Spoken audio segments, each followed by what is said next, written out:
இன்னைக்கு தோத்துட்டா என்ன பண்ணுவீங்க? நாங்க தோத்துட்டா நான் மொட்டை வச்சுக்கிறேன். டேய் வேணாண்டா, அந்த முடியை வச்சு தான் கஞ்சி குடிச்சிட்டு இருக்கிற, அதையும் கெடுத்துக்காத. அரசியல் இதெல்லாம் சாதாரணமாப்பா.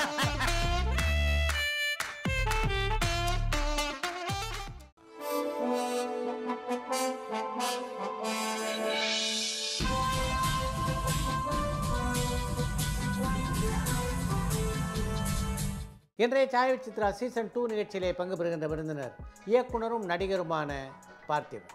இந்த குரூப் போட்டோல குரூப்பா இருக்கிறது நானும் நானும் நானும் நானும் நான் மற்றும் நான் மட்டுமே. கவிஞர் கண்ணதாசனுக்கு கவிதை, இளையராஜாவுக்கு இசை என்பதைப் போல பார்த்திபனுக்கு பேச்சு. நீங்க எப்படி வேணாலும் கூப்பிடுங்க, ஆனா கூப்பிடுங்க. கூப்பிடுற தூரத்தில் இருக்க மாட்டேன், ஆனால் கூப்பிட்டா தூரத்தில் இருக்க மாட்டேன். நான் பக்கத்தில் இருப்பேன், நீங்கள் வெக்கத்தில் இருப்பீங்க. எந்த விஷயத்தை பற்றியும் சுவையாக சொல்லக்கூடிய ஆற்றல் பெற்ற பார்த்திபன் தன்னுடைய சொந்த வாழ்க்கையை பற்றியும் திரை வாழ்க்கையை பற்றியும் பல தகவல்களை இந்த நேர்காணலிலேயே பகிர்ந்து கொண்டிருக்கிறார்.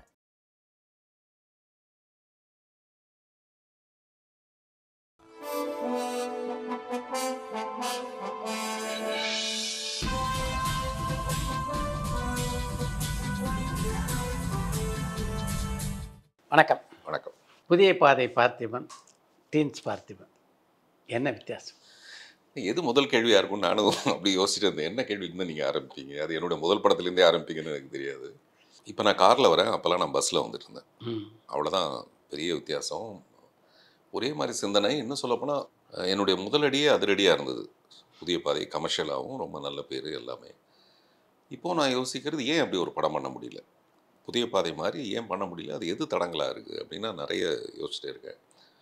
கொஞ்சம் புத்திசாலித்தனம் வந்ததுக்கப்புறம் கொஞ்சம் பின்னோக்கி போய் இப்போது புதிய பாதையை பற்றி வந்த விமர்சனங்களில் தேசிய விருதெல்லாம் வந்ததுக்கப்புறம் அதுக்கு நிறைய எதிர்மறையான விமர்சனங்கள் வந்தது.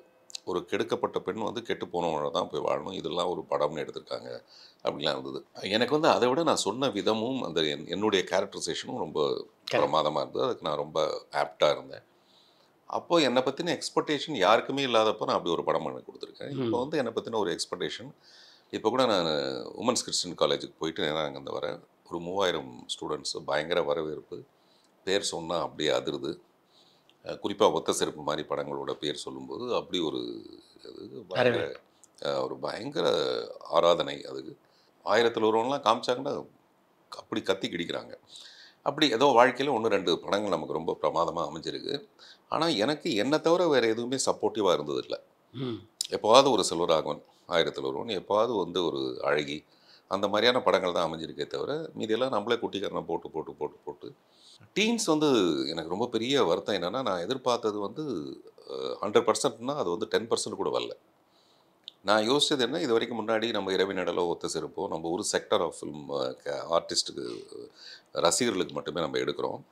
அந்த மாதிரிலாம் இல்லாமல் இந்த படம் முழுக்க முழுக்க குடும்பத்தோடு பார்க்குற மாதிரி, குழந்தைங்களோட பார்க்குற அப்படின்னு குழந்தைங்களுக்காக ரொம்ப சின்னதாக யோசிக்காமல் அதில் ஒரு சயின்ஸ் ஃபிக்ஷன் அப்படிலாம் கொண்டு போய் சேர்த்தேன். அது வெறும் பேய் பூதமாகவே இருந்திருந்தால் ஒரு வேளை நானும் ஒரு அரண்மனை வாங்கி அதில் நானும் காஞ்சனான ஒரு இளவரசியை வச்சுருக்கலாமா ரொம்ப தெரியல. வச்சுருக்கலாம்னா கல்யாணம் பண்ணி வச்சுருக்கலாமா தெரியல. அது அந்த மாதிரி இல்லாமல் டீன்ஸோட நான் எங்கே தப்பு பண்ணேன்னு எனக்கு உண்மையிலே தெரியல. இந்த நிமிஷம் வரைக்கும் அதை நான் திருப்பி போட்டு பார்க்குறேன். ஆனால் ஓடிடியில் அது ரொம்ப நல்லா போயிட்டுருக்கு. அது ஒரு பெரிய சந்தோஷம். நான் எதிர்பாராத அளவுக்கு அது, ஏன்னா நான் ரொம்ப அப்செட்டாக இருந்தேன். அது இதுக்கப்புறமேல நம்ம என்னடா படம் பண்ணுறதுங்கிற லெவலுக்கு.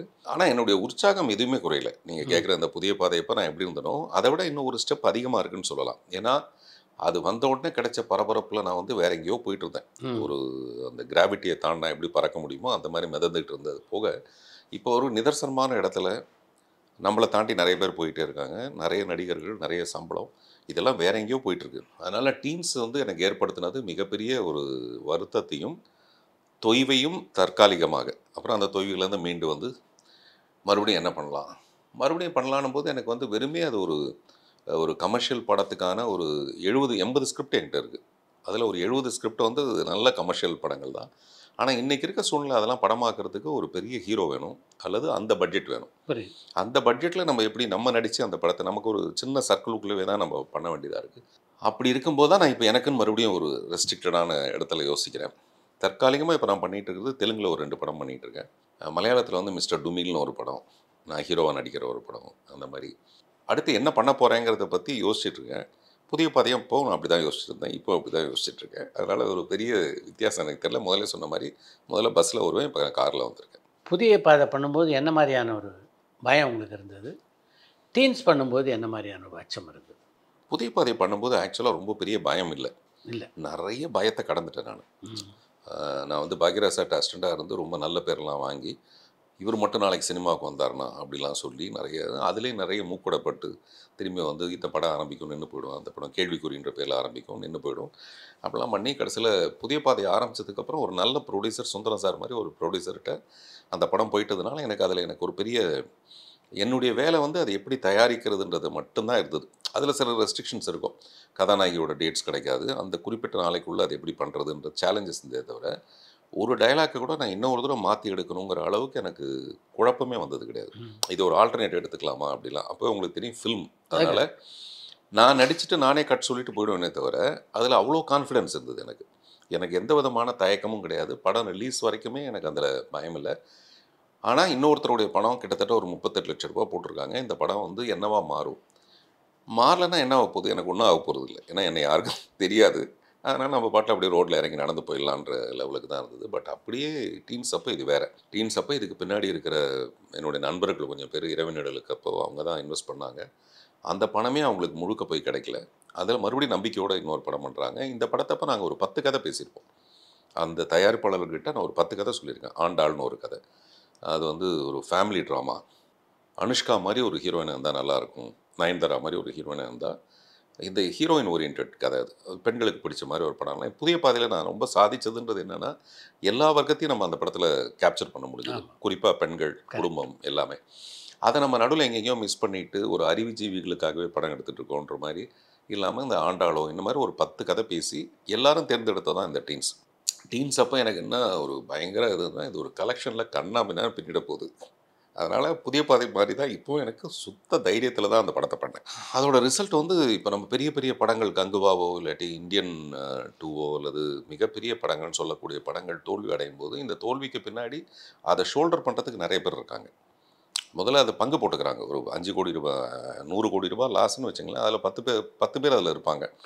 என்னுடைய லாஸ்னால் நான் மட்டும்தான் அதில் லாஸாக இருக்கேன். அந்த மாதிரி ஆகிடுது. அது வந்து கொஞ்ச காலத்துக்கு நம்மளை தொய்வாக உட்கார வைக்குது. அதனால் டீன்ஸ் அப்போ எனக்கு தைரியமாக பண்ணேன். அதுக்கப்புறம் முழுக்க பயமாயிடுச்சு அடுத்த படம் என்ன பண்ணுறதுன்ட்டு. பட் புதிய பாதை பண்ணும்போது அந்த படம் நிச்சயமாக வெற்றி பெறுன்ற நம்பிக்கை உங்களுக்கு இருந்ததா? முதல்ல ரிலீஸ் ஆகுமான்றதே எனக்கு ஒரு பெரிய பிரச்சனையாக இருந்தது. அதெல்லாம் இப்போ யோசிச்சு பார்த்தா பயமாக இருக்குது. படம்லாம் எடுத்து முடிச்சாச்சு, படம்லாம் பார்த்துட்டாங்க. படம் பார்த்தவங்களாம் நல்லா இருக்குன்னாங்க. அதில் 1-2 காமெடியான விஷயம்லாம் இருக்கும். அந்த மீடியேட்டர்ஸ் வந்து சில நேரத்தில் வந்து சார்கிட்ட வந்து சுந்தரம் சார்கிட்ட ஏதோ சொல்லிட்டு போவாங்க. அவர் எப்பவுமே செட்டுக்கு வர மாட்டார்.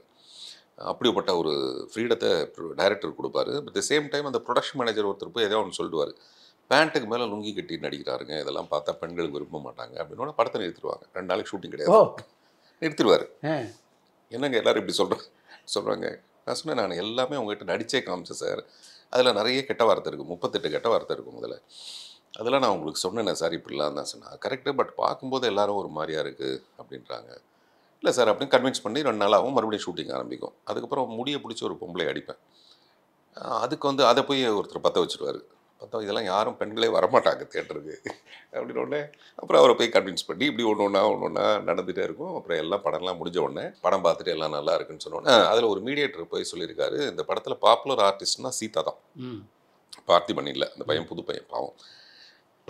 ஆமாம், சீதா இறந்ததுக்கப்புறம், கதாநாயகி இறந்ததுக்கப்புறம் 1.5 ரீல் ஓடுது இந்த படம், யாரும் பார்க்க மாட்டாங்க. அதனால் டைரக்டர் சொல்லி மாற்ற சொல்லுங்க அப்படின்னாரு. ஒரு நாள் போனோடனே ப்ரொடியூசர் வந்து காமதேன தியேட்டருக்கு எதிர்க்க, அந்த பக்கத்தில் இருக்க பிள்ளையார் கோயிலுக்கு எதிர்க்க தான் சுந்தர சாருடைய ஆஃபீஸு.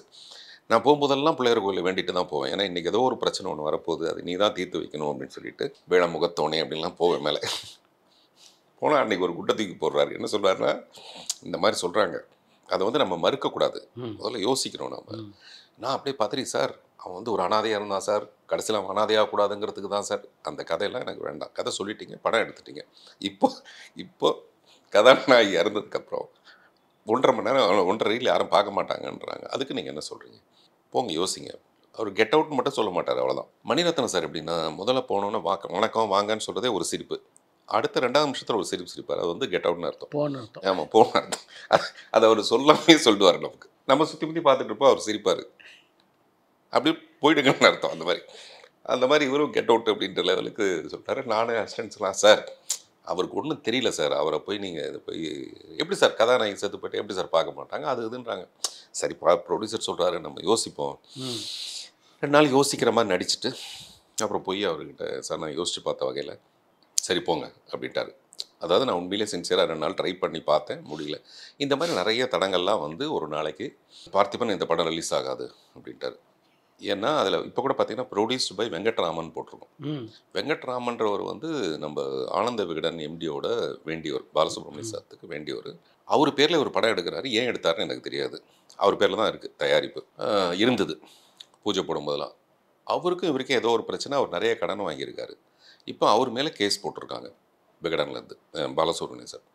ஸோ இந்த கேஸ் வந்து மிகப்பெரிய அமௌண்ட், அந்த அமௌண்ட் என்னென்னு நமக்கு தெரியாது. அதனால் இது கோர்ட் வரைக்கும் போயிடுச்சு. இந்த படம் ரிலீஸ் ஆகிறதுக்கு வாய்ப்பு இல்லை. நீங்கள் வந்து மனசு தளராமல் வேறு ஏதாவது ஒரு முயற்சியை பண்ணுங்கள் அப்படிங்கிற. என்ன பண்ணுறது, இது வந்து நான் சொல்கிறது ஒரு பிப்ரவரி எண்டு டைமில் படம் முடிஞ்சு. ஆமாம், படம் முடிஞ்சு எல்லாரும் பார்த்து சவேராலெல்லாம் பார்த்துக்கிட்டு அப்படி ஒரு பயங்கர வரவேற்புக்கு அப்புறமேல அப்படி சொல்கிறாரு. என்ன பண்ணுறதில்ல, மறுபடியும் அதே பிள்ளையார் கோயிலில் போய் உட்காந்து அழுது அது என்னுடைய கையில் இல்லைங்க இது அப்படிங்கிறாரு. அப்புறம் நான் டெய்லி போய் அங்கேயே நிற்கிறேன். அவர் கீழே இறங்கி ஸ்கூட்டர் எடுத்துகிட்டு போகும்போது அப்படி பார்த்துட்டு போவார், அவ்வளோதான். அப்புறம் ஒரு நாளைக்கு கூப்பிட்டாரு. அது மாதிரி பாலசுப்ரமணியன் சார் வந்து படம் பார்க்குறேன்ட்டார். படம் பார்த்து ஒருவேளை அவருக்கு பிடிச்சிருந்ததுன்னா அவர் ஏதாவது பெரிய மனசு பண்ணாருன்னா உண்டு அப்படின்ன உடனே மறுபடியும் எல்லாரும் அப்படியே கேலப்பா. அப்போ நான் சபரிமலைக்கு மாலை போட்டிருக்கேன். வேறு எத்தனை மலைக்கு வேணாலும் மாலை போடுவேன், அந்த லெவலுக்கு இருக்குது மனசு. அப்புறம் போய் சவேரால போய் நான் என்ன நினச்சிட்டு இருக்கேன்னா 10-20 பசங்களை வர கூட்டிட்டேன், அசிஸ்டன்ஸு, அவங்க முன்னாடி வேலை செஞ்சவங்க எல்லாரும். ஏன்னா போய் படத்தை கேலப்பாக்கு எல்லாரும் முழுமையாக ரசிக்கிறதுக்கு என்ன பண்ணலாம் அப்படி. சவேரால அப்படியே எம்ஜிஆர் மாதிரி வராரு பாலசுப்ரமணியன் சார், அந்த கலர் அப்படி வராரு. அவங்க மனைவி வராங்க. வந்தவொடனே அந்த கதவு திறக்கப்பட்டது. அவங்க 2 பேரும் போனாங்க, கதவு மூடிட்டாங்க. யாரையும் உடனே சுந்தர சாரை வெளியே நின்றுட்டு இருக்காரு.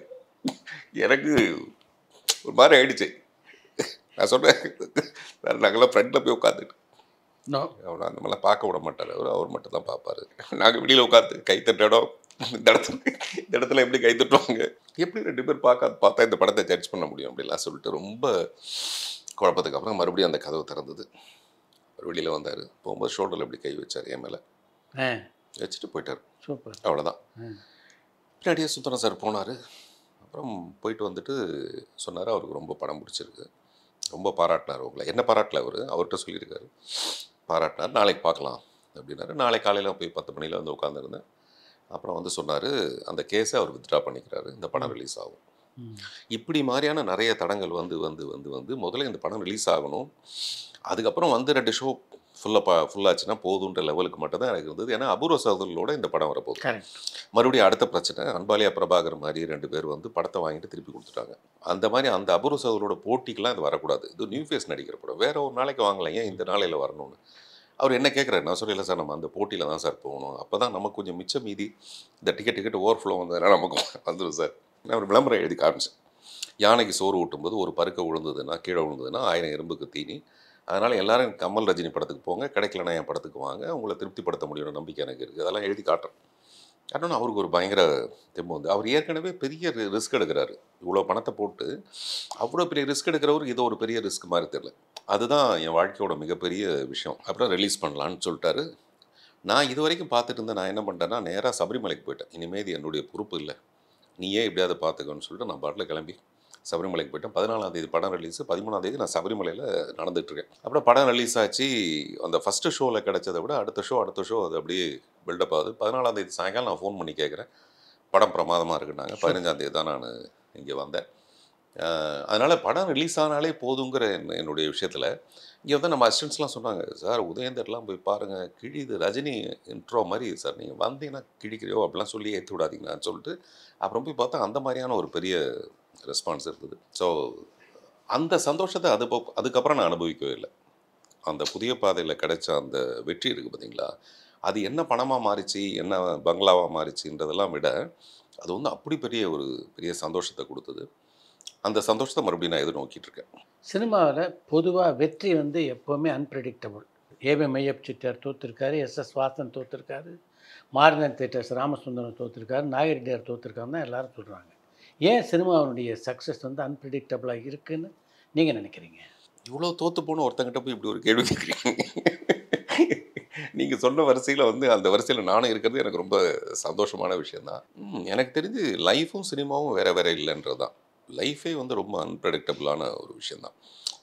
ஒரு 3ஆம் கிளாஸ் படிக்கிற ஒரு பொண்ணுக்கு வந்து முதல் நாள் வந்து மாரடைப்பு ஸ்கூலில். அப்படியே ஹாலில் அப்படியே கீழே விடுறாப்புல அப்படி போயிடுது.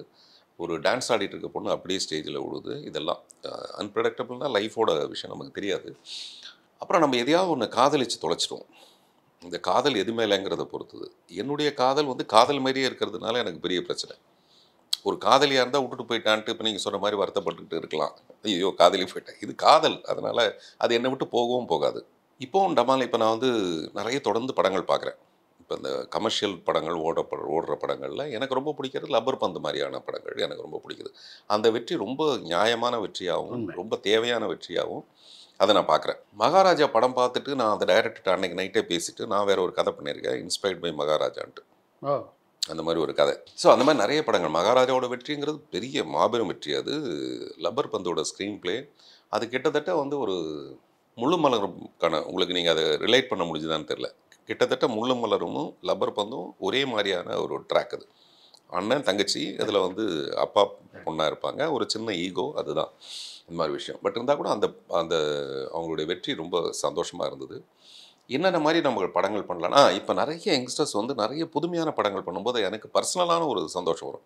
நான் ஒத்த செருப்பு பண்ணும்போதோ இல்லாட்டி அந்த மாதிரி நேரத்தில் என்ன நினைப்பேன்னா, யாருமே இல்லைனா கூட, ஒரு ப்ரொடியூசரே இல்லைனா கூட, ஒரு டைரக்டர் தனக்கு தானே ஒரு சின்னதாக இந்த மாதிரி ஒரு ரூம்குள்ளே கூட ஒரு படம் பண்ணலாம். அதுதான் வந்து சினிமாவோட மிகப்பெரிய எதிர்காலமாக இருக்கும் நான் எதிர்பார்க்குறேன். அந்த வகையில் எனக்கு சின்ன சின்ன படங்கள் வந்து வெற்றி அடையும் போது அது ஏதோ என்னுடைய படத்தோட வெற்றி மாதிரியான ஒரு விஷயமா இருக்குது. அப்புறம் தன்னுடைய பசியும் தன்னுடைய வெற்றியும் வந்து ரொம்ப சீக்கிரம் தீர்ந்து போகுது. தன்னுடைய பசி, ஒரு பிரியாணி சாப்பிட்டா சரியாக போயிடும், இல்லை நல்லா வயிறு முட்டை ஒரு சாதம் சாப்பிட்டா பசி அடங்கி போயிடுது. நம்ம வெற்றி கூட ரொம்ப நேரம் நிற்கிறது இல்லை. அதுக்கப்புறம் மறுபடியும் இப்போ 2 ஆஸ்காரை கையில் வச்சுட்டு நிற்கிறது இல்லை. ரஹ்மான் சார் நான் வாங்கின 3 தேசிய விருதை கையில் வாங்கிட்டு நிற்கிறது இல்லை அடுத்த வெற்றிக்காக. அப்போனா வெற்றி ரொம்ப சின்ன டைமுக்குள்ளே தான் இருக்குது. அது வந்து ரொம்ப சஸ்டைன்டு விஷயம் கிடையாது. அந்த பெரிய ரங்கராட்டினத்தில் மேலே நிற்கிற மாதிரியான ஒரு விஷயம் தான் வெற்றி. அப்படி போய் ஜிக்குன்னு கீழே விழுந்து மறுபடியும் மேலே ஏறுவோம். இதை நான் நிறைய தடவை பண்ணிட்டதுனால மறுபடியும் இன்னொரு பெரிய வெற்றியை நான் வருவேன்றதுக்கு என்னுடைய சிந்தனை தான். அந்த சிந்தனை ரொம்ப புதுசாக இருக்கா. அப்புறம் இன்றைக்கி ஜனங்க மாறிக்கிட்டே இருக்காங்க. மெதுவாக 96 மாதிரி படங்களை பார்க்குறது, ஸ்டைலே மாறிக்கிட்டு இருக்கு.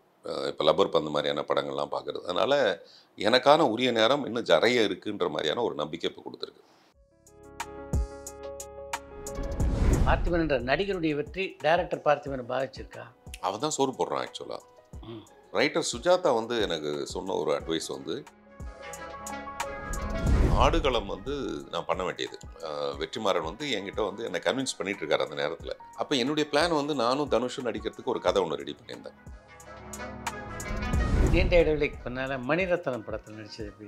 எனக்கு தெரிஞ்சு அவ்வளோ பெரிய படத்தை ஒரு நாளைக்கு 2 சீன் 3 சீன் எடுக்கக்கூடிய ஒரே டைரக்டர் மணிரத்னமாக தான் இருக்கும். இதை நான் யோசிச்சுட்டு போனது பொன்னியின் செல்வன் எப்படி இப்போ மௌன ராகத்தில் வந்து உனக்கு என்ன வேணும், டைவர்ஸ் வேணும் அப்படின்னு எப்படி எடுப்பாரு. ஆமாம்,